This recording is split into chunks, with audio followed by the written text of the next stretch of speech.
하나님 말씀 창세기 2장입니다. 창세기 2장 1절에서 끝절까지 말씀 교독합니다. 1절 말씀 제가 먼저 받들어 봉독드립니다. 천지와 만물이 다 이루니라.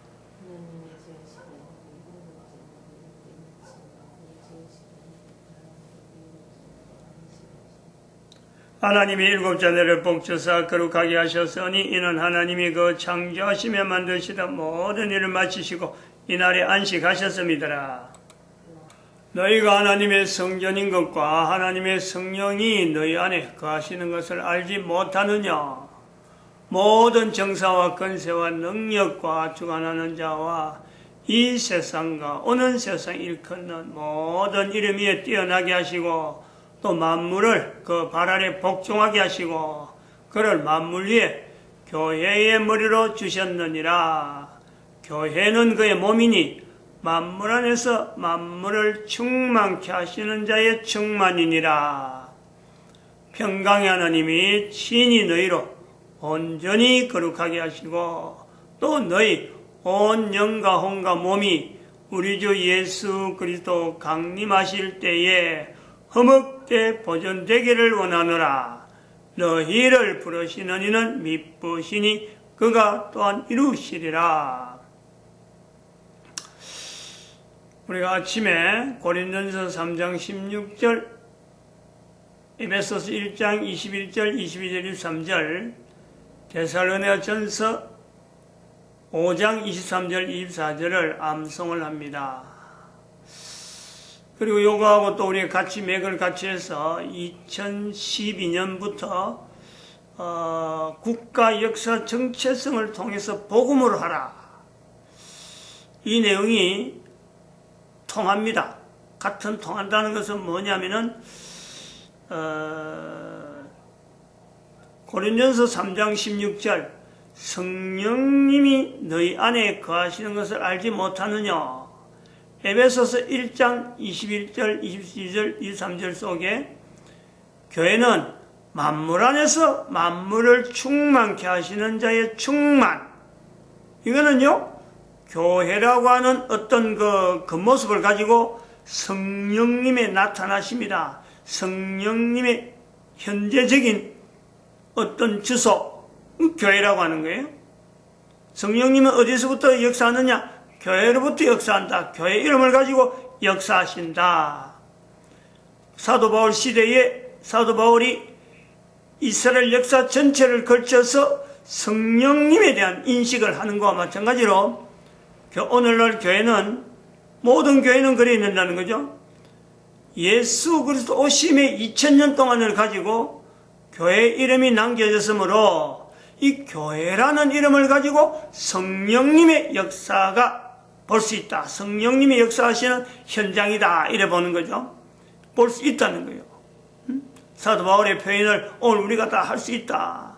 그리고 또 데살로니가전서 5장 23절 24절에 평강의 하나님이 예수 그리스도 강림하실 때에 너희를 온전히 보존하시기를 원하노라. 이 온전히 보존이라 하는 일은 평강의 하나님이라는 이름을 두고 그 앞에 나아가는 모든 인간들 한 사람 한 사람을 온전히 보존하는 거예요. 온전히 성령님이 하시는 거예요.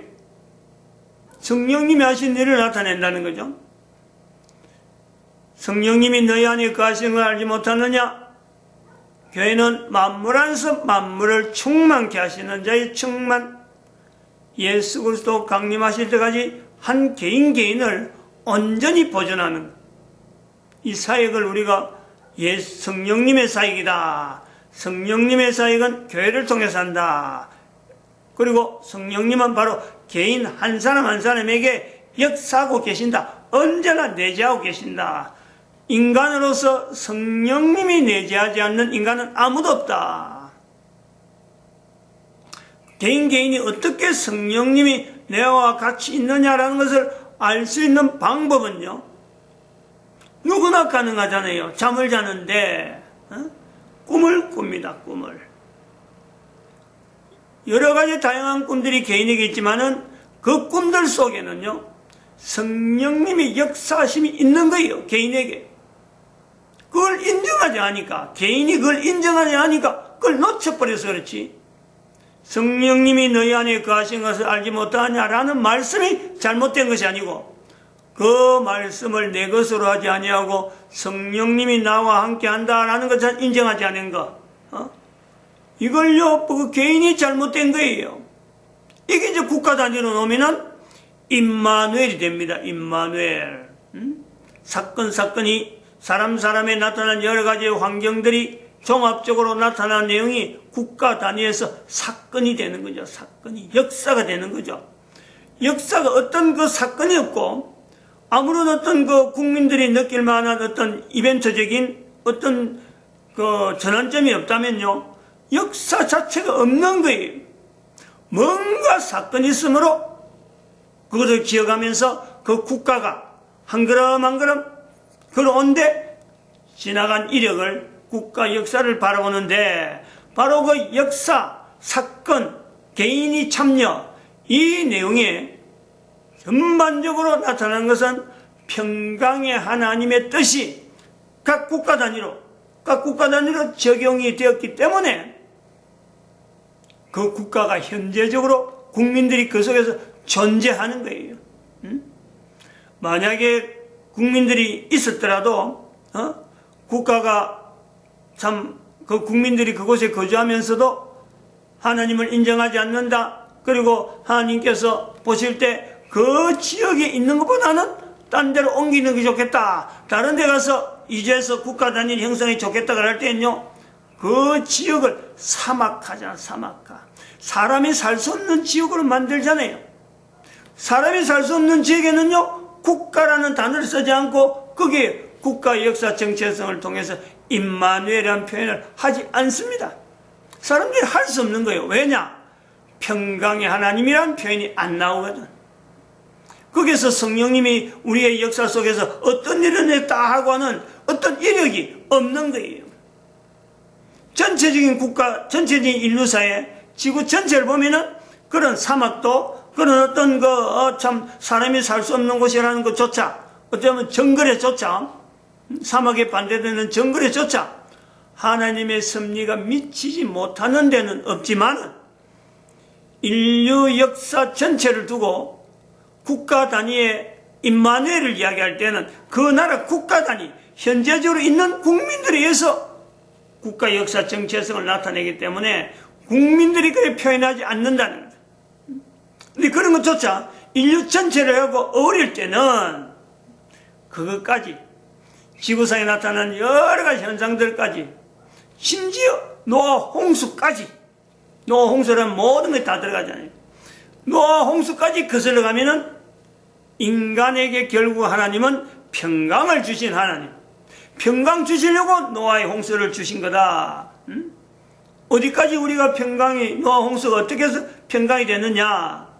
적어도 성경이 노아 홍수가 있었기 때문에 성경이 주어지는 거고, 또한 노아 홍수가 있기 때문에 인간들이 말을 하게 되는 이 말의 통일성을, 어디로 우리가 이 말을, 수많은 말들이 흩어지는데 창세기 11장에 와서 이 수많은 말들이 결국에는 언어로서, 하나의 집약된 언어로서 모아져야 되는 것은 성경이라는 내용이기 때문에 우리가 가능성을 둔다.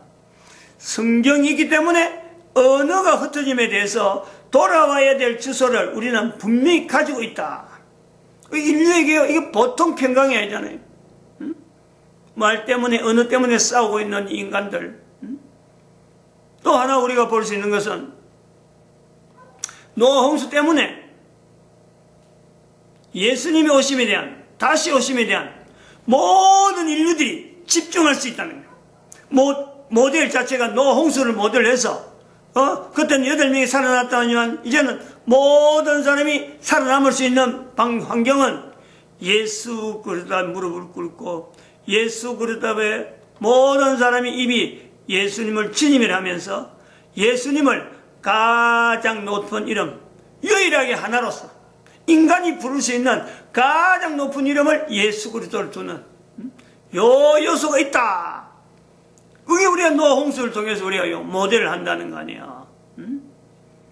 평강의 하나님에 대한 모델이야. 이런 내용을 누가 현재적으로 실시하느냐? 온전케 하시는, 예수 그리스도 강림하실 때 우리를 온전케 하시는 분이 누구냐? 바로 예수님으로부터 나타나는 성령님이래. 성령님. 나는 가야 된다. 하나님으로 오신 예수님께서, 인간 예수님께서 내가 가야 또 다른 보혜사가 온다. 도우는 분이, 하나님으로서 도운 분이 또 온다. 그 형체는 나타나지 않는 거. 인간들에게 바로 왜 나타나지 않느냐? 개인 개인에게 다 있다는 거죠. 개인 개인이 다 있고, 어릴 때부터 꿈속을 통해서, 꿈에서 통해서 언어를 가지고 분명히 이야기합니다. 인간이 들을 수 있는 언어, 창세기 2장에 첫사람 아담이 이름을 부르는 대로 하나님께서 그걸 받아주듯이 그것 자체가 현재적으로 모든 사람의 꿈에서 귀에, 사람들이 알아들을 수 있는, 그 아이가 알아듣든지 그 청년이 알아듣든지 그 노인이 알아듣든지 안에 그 소리를 분명히 한다는 거예요. 이걸 어릴 때부터 좀 빨리 받아들이면은요, 너무 하면 이걸 이걸 어떤 이적, 어떤 큰 어떤 역사인 줄 알고 그걸 가지고 본인이 너무 부풀리지는 형태도 없잖아 있지만은, 그럼 빨리 내려앉습니다. 이제 제어를 할 수 있는 요소가 있죠. 교회 오후 구호, 사춘기 때 교회 오후 구호하고, 그 다음에 35세쯤 들어가면은 인격체 면역 시스템으로 다스려야 돼요. 이 장치가 있다는 거죠. 성령님의 역사하심에 대한 개인이 반응하는 어떤 여러 가지의 모든 사람들이 더 가능한, 개인이 사춘기를 거쳤다. 바로 하나님의 함께 하심에 대한 표현을 하게 되는, 꿈으로 통해서 그 말씀 자체를 인도하면서 누구든지 다 보편적인 내용이고, 또 누구든지 다 보편적으로 사춘기를 다 겪고, 그리고 누구든지 다 결혼을 하게 되는 거죠. 보편적으로 결혼을 하려고 애를 써야 돼요. 결혼은 결혼 하고 해도 되고 안 해도 되는 게 아니라, 창세기 2장에 하나님께서 결혼을 지금 강제적으로 시키는 거 아니에요. 이끌어 오시니. 하나님께서 결혼이라는 형태를 강제적으로 만든다. 그거는요, 모든 인간들이 이 결혼을 뭔가 자기 선택이 아니야. 이거는 준비, 어떤 자기가 이 결혼에 대해서 내가 어떻게 해야 되겠다 하고 준비하는 건요, 그거는 선택적으로 시사하는 대로, 하나님께서 그 부르시는 대로, 그걸 하나님께서 그 이름을 부른 대로 다 듣고 있다 그대로 응답하는 것처럼, 본인이 준비하는 거는 어떤 형태로 준비하더라도 결혼 자체는요, 어떻게든지 각 남자, 각 여인이 결혼을 하려고 해요. 소망을 해요.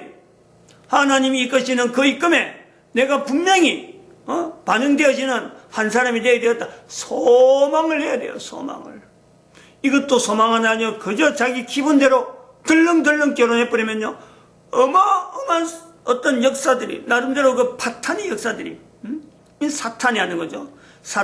파탄의 역사를 결혼을 통해서 나타내는 거. 그러니까 이 결혼을 하지 않는 이런 문화들이 자꾸 싹 트는 거는 개인이 사탄한테 그 문을 다 열어놨기 때문에 준비를 안 했다는 거예요.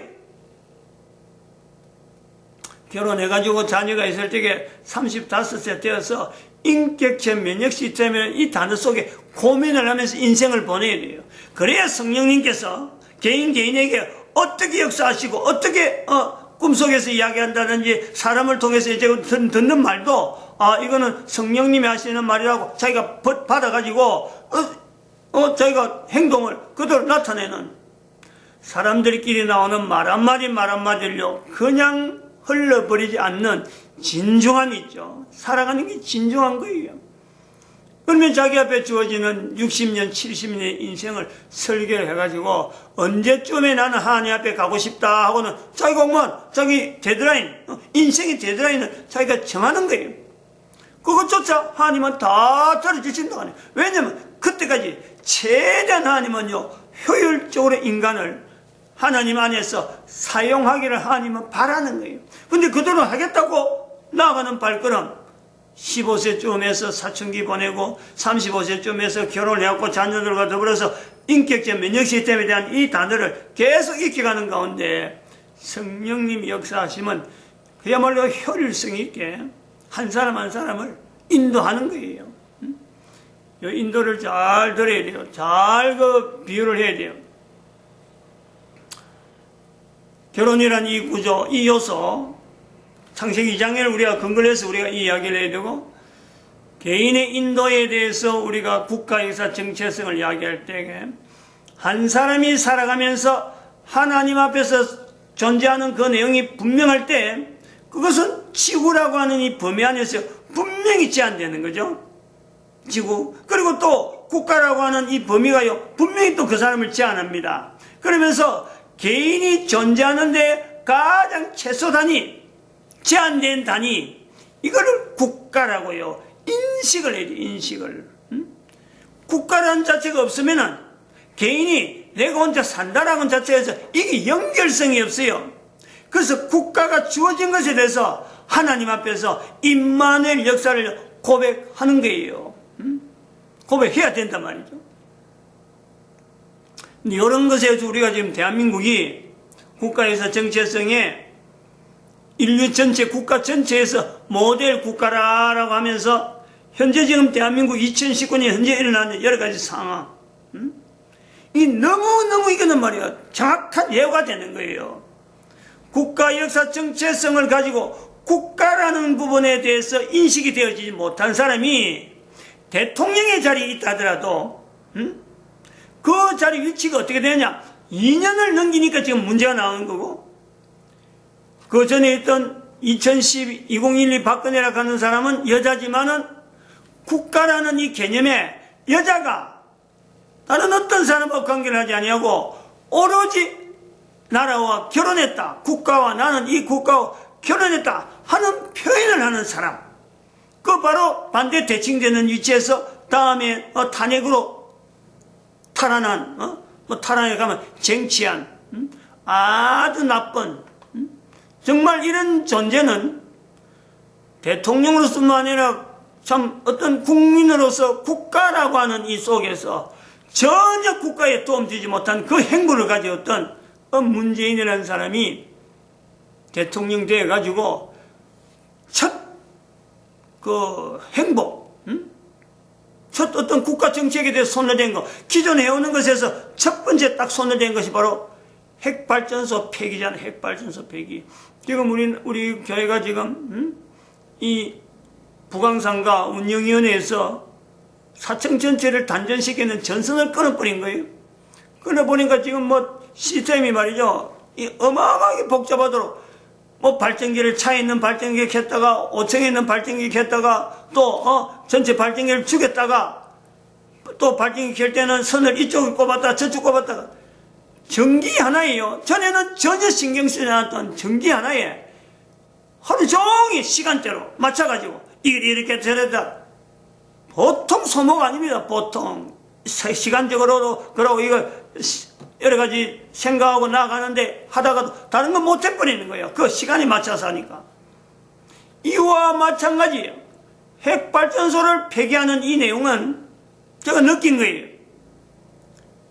국가라고 하는 단어를 가지고 국민들로서 어떻게 하면 이 국가의 참 번영과 국민들의 안녕 이거를 바라면서 대통령이 된 사람이 아닌 완전히 국가를 해체하고 나는 이 국가에 태어나지 말아야 될 사람이다 하는 그런 사람들, 그 무리들이 지금 문재인이 임종석이 통해서 나타나는 민주당으로 형성되어지는 그 존재들이 지금 현재 존재하고 있는 이 나라, 이것이 지금 현재 국가의 역사 정체성의 우리나라의 모델적인 위치란 말이에요. 모델적인 위치.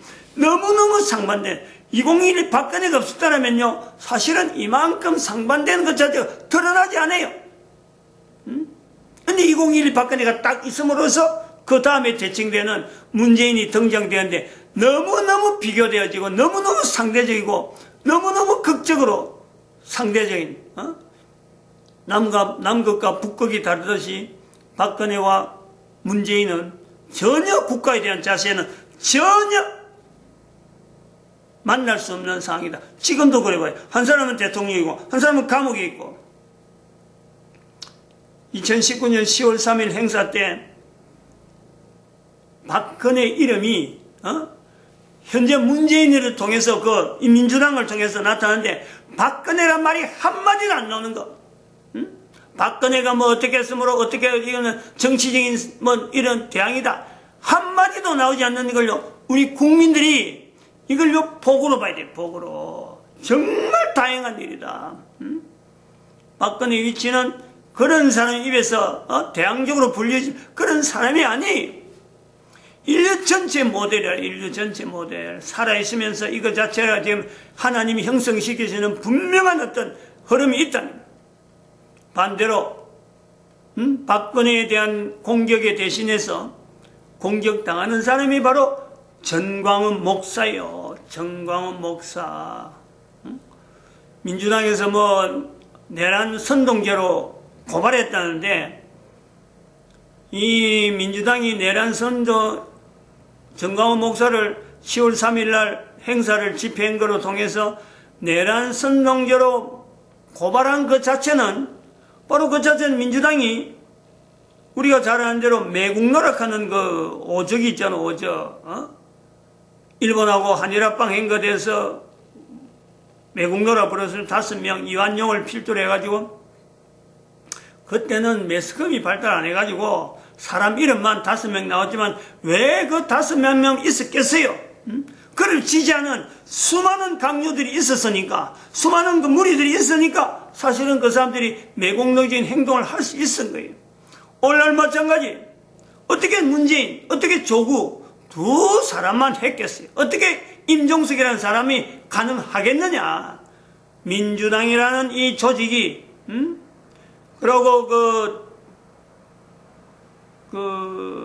민노총, 정교조 이런 분명한 조직들이 있으니까 실제로 민주당도 또 그러고 뭐 정의당도 활동하는 근거가 되어진다. 그래서 전광훈 목사를 10월 3일 날 집회에서 국가보안법을 적용해가지고 내란 선동죄로 고발한 그 자체는 결국에는 민주당은 매국노다 하는 이 칭호를요. 민주당을 걸쳐서 임종석이 그 다음에 민주노총 그리고 정교조 전체를 다 민주당이 대표가 돼가지고 앞으로 역사는 이들을 매국노라고 하는 이 호칭을요 아낌없이 나타낼 것이다. 역사는 그렇게 말하게 될 거예요. 그럼에도 불구하고 우리가 안도, 평안을, 하나님의 평안을 우리가 바라야 되는 것은 2012 박근혜에 대해서 이름이 전혀 거론되지 않냐고. 오히려 2012 박근혜를 석방함으로 해서 문재인의 계획은 그런 것 같아요. 국론을 분열시키려고 하는 분명한 요소가 있었음에도 불구하고 전광훈 목사가 먼저 치고 나와버리는 그 계획들을 기존의 계획들을 수정할 수밖에 없는 박근혜를 내란 선동죄로 몰아넣을 수 있는 분명한 호기를요 이제는 전광훈 목사가 대신 덮어서는 그거는요 교회는 바라는 바예요. 교회는 그럼으로써 교회 이름이 사그머니 사라지면서 국민들 전체가 역사를 통해서 하나님의 하심에 대한 이 고백을요 할 수밖에 없도록 사람의 이름은 들어가고 수그러들고 그리고 정체 역사의 어떤 흔적들 정체는 매국노라고 이름이 붙어있듯이 이 매국노가 다시 100년 지난 지금의 민주당 정교조 민주노총 임종석이 문재인이 조국 이름이 그쪽으로 들어간 쪽에다가 분명히 5명을 또다시 5명을 이야기할 수 있고 그 무리들을요 다 싸잡아서 이제는 이 언론이 워낙 발달하니까 이제는 정보가 워낙 매스컴이 발달하니까 이제는 당 자체 단체 자체가 완전히 드러나는 이런 걸 통해서 우리 국가에 하나님이 함께 하심이 어떻게 나타나는가 1950년에 6.25 사변이 어떤 위치에 있었던가 그리고 그로 말미암아 지금 현재 70년 되어지는 지금 2019년 10월 3일에 개천절이라는 이 내용이 우리 국가 역사의 앞으로 어떤 방향을, 어떤 내용을 통해서 국민들이 말을 하게 될까?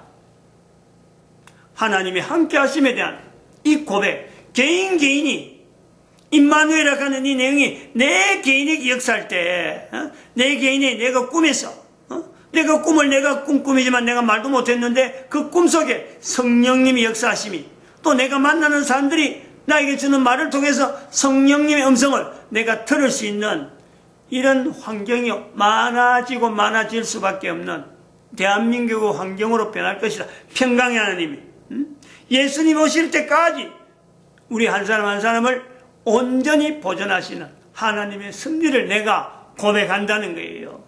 그런 표현에서 우리는요, 국가 역사 정체성에 속해 있는 국가에 대해서 철저한 임마누엘적인 내용을 가지고 내가 해석을 하고 받아들이고, 폭력을 써야 될 것에서는요 절대 폭력을 쓰지 아니하고 정해진 국가가 정해놓은 어떤 법률 안에서 평화적으로 최선을 다해서 나아가는데, 반대편에는 그런 걸 가지고도 국가 내란 선동자라 하고 하는 조직이 있다. 그런 걸 드러내는 거예요. 드러내는 거예요. 국가 내란 선동자라는 것을 드러내면서 그 사람 자체가 결국 국가에 대해서 반역, 매국적인 행위를 했던 하나의 무리로 나타내는 요소를 우리가 볼 수 있다 이렇게 보고 있습니다. 마치겠습니다. 기도드립니다. 할렐루야. 함께 하시면